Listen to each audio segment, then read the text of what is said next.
हिकु दफ़े हिकिड़े ॻोठ में हिकु अमरात तमामु घणो कर्ज़ी थी वियो। एॾो कर्ज़ी थी पियो जो हिकिड़े कर्ज़ खे लाहिण लाइ हू ॿियो कर्ज़ु खणे, ॿिए कर्ज़ खे लाहिण लाइ हू टियों कर्ज़ु खणे, टे कर्ज़ खे लाहिण लाइ हू चोथों कर्ज़ु खणे।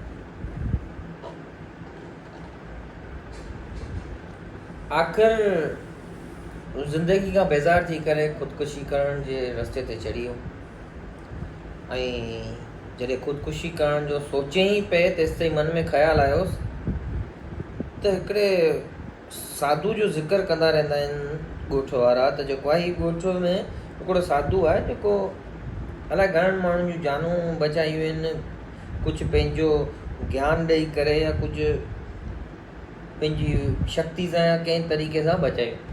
बहरहाल उहो हुन साधू वटि वियो। साधू खे चयाईं त वाह, आउं ॾाढो परेशान आहियां, कर्ज़ में ॿुॾी वियो आहियां ऐं मूं वटि माना कुझु आहे कोन हल, छा करियां। आख़िर आउं माना सफ़ा अहिड़ो थी वियो जो माना ख़ुदकुशी करण जहिड़ो थी वियो। हाणे तूं मूंखे ॾस ॾे, मूं तुंहिंजो जाम ॿुधो आहे। साधू चयोसि, मूं में का शक्ति कोन्हे, बाक़ी आउं तोखे सलाह ॾेई सघां थो, ज्ञान ॾेई सघां थो, सम्झाणी ॾेई सघां थो। अॻियां कमु तुंहिंजो आहे ऐं करण वारो मालिक आहे, तव्हांखे अक़ल ॾींदो। त बहरहाल हुन चयोसि, मसइलो छा आहे? चई, जेको कारोबार खोलियां थो, जेको बि कुझु बि करियां थो, सभु बंदि थियो वञे, नुक़सानु थियो वञे, माना अहिड़ी हालत थियो वञे जो माना परेशान थियो वञा, कर्ज़े में हलियो वञे।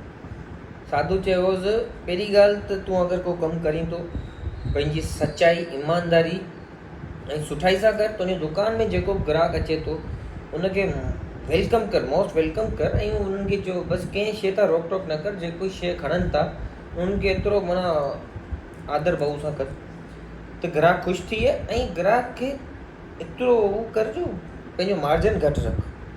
का बि शइ आहे हुन में पंहिंजो नफ़ो घटि रख, भले अॼु फ़ाइदो न थींदो, सुभाणे थींदो। बहरहाल हुन इहे शयूं ॾिनी ऐं हुन कोशिशि कर त जेको आहे हर शइ में सच ॻाल्हाए, कूड़ कॾहिं बि न ॻाल्हाए। ग्राहक सां भले कीअं बि हुजे, शइ वठे न वठे, तव्हांखे कूड़ न ॻाल्हाइणो। बहरहाल हुन ईअं अमल करे हिकिड़ो कारोबार खोलियो। माशाल्लाह उनखे उन मां बरकत बि थी, उनजो धंधो जाम हलणु शुरू थी वियो। बहरहाल पहिरीं मां तो ॾींहं में 2-3 शयूं विकिजणु शुरू थियूं, नफ़ो एतिरो कोन पियो थियोसि। आहिस्ते आहिस्ते शहर में ॻाल्हि हली त बाबा हीउ तमामु प्यारो दुकानदार आहे जेको शयूं खणणु ॾिए थो, रोक टोक नथो करे जेको बि आहे, ऐं मार्जिन घटि थो रखे ऐं कूड़ कोन थो ॻाल्हाए। जेकी शइ सच करे ॿुधाए थो, पोइ ख़राबु हुजे सही हुजे कीअं हुजे। बहरहाल हुनजो पोइ आहिस्ते आहिस्ते धंधो जेको हिकिड़ो ॾींहं में 2 शयूं विकिणंदो, उहो आहिस्ते आहिस्ते 4 विकिणणु शुरू कयईं, पोइ 8 विकिणणु शुरू कयईं, 10 विकिणणु शुरू कयईं। ईअं धंधो पोइ बाबा ईअं 100 जी तादाद में शुरू थी वियो। ऐं हुन मां पोइ हुन बंगला ठाहे ॾिया, गाॾियूं ठाहे ॾियूं, ऐं बंगला गाॾियूं ठाहिण खां पोइ वरी हुन हिकिड़ो सोन जो हिकिड़ो तराज़ू ठारायो। अब उन ज़माने में तराज़ू जेको हूंदो हुओ ठाराईंदा, जेको बि नयूं नयूं अजीब अजीब शयूं ठाहींदा।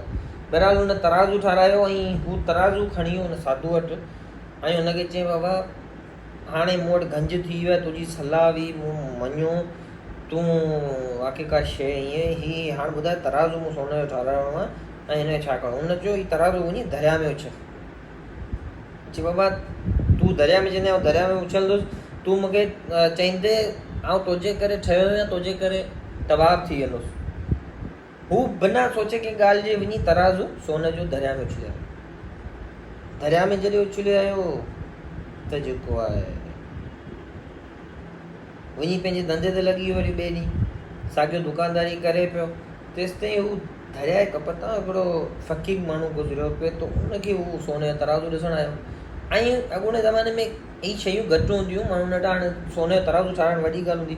ऐं सॼे शहर में वाह वाह हुई त बाबा हिन सोन जो तराज़ू न ठारायो, ऐं हुनखे फ़क़ीर खे बि ख़बर हुई त भई सोन जो तराज़ू न आहे। हू खणी हू सॼे शहर मां घुमाईंदो, हुन वटि दुकान ते अची पहुतो त बाबा हीउ तराज़ू तव्हांजो आहे, हीउ मूंखे दरिया जे कप तां मिलियो, अलाए कीअं तव्हांजो आहे। हू हैरान थी वियो ॾिसी करे, पहिरीं ॻाल्हि हीउ तराज़ू हिते कीअं अची पहुतो। वरी वियो हुन साधू वटि तराज़ू खणी करे, साधू खे चई, साधू हीउ तो मूंखे चयो वञी, मूंखे सम्झ में ॻाल्हि नथी अचे, हीउ तो चयो वञी दरिया में उछल ऐं दरिया मां वरी वापसि अची मूं वटि पहुतो आहे त साधू हुनखे चयो जॾहिं तव्हीं सचाई सां ईमानदारी सां हलाली सां कमु कंदा त तव्हांजी हिकिड़ी पाई बि कोन वेंदी। ऐं दरिया बि ईअं थो चए त जेको आहे तव्हांजो हक़ हलाल जो आउं बि कोन खणंदुसि, ॿिया सभु त ठहियो पर आउं बि कोन खणंदुसि। हक़ हलाल जो कमायो, भले रुपयो कमायो पर हक़ हलाल जो कमायो। उहो रुपयो अॼु रुपयो हूंदो सुभाणे लखनि में बदिलजी वेंदो।